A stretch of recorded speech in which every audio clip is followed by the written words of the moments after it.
Hello， 大家好，我係合一音樂事工嘅 Wister， 我係 Patrick。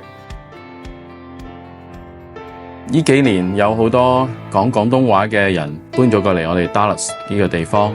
咁過去呢幾年，其實我哋都好多嘅聯合聚會都係以國語為主嘅，所以我哋相信即係今次第一次我哋有機會可以用廣東話嚟到舉辦一次嘅培靈音樂會，我覺得係好嶄新喺呢個地方嘅突破。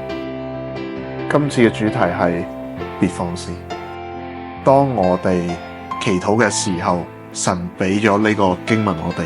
咁經文就係箴言29篇18節，沒有異象，民就放肆，為遵守律法的便為有福。個別字喺呢度本身係解唔好嘅意思，咁但係別都有分別為聖嘅意思。今次嘅培靈會，我哋想將我哋好多弟兄姊妹所失去嘅異象，可以真係喺呢個培靈會裏面透過敬拜音樂嚟到真係可以讓大家會眾都有得到神俾佢哋嘅異象。讓我哋一齊嚟敬拜神，我哋一齊去揾翻神俾我哋嘅異象。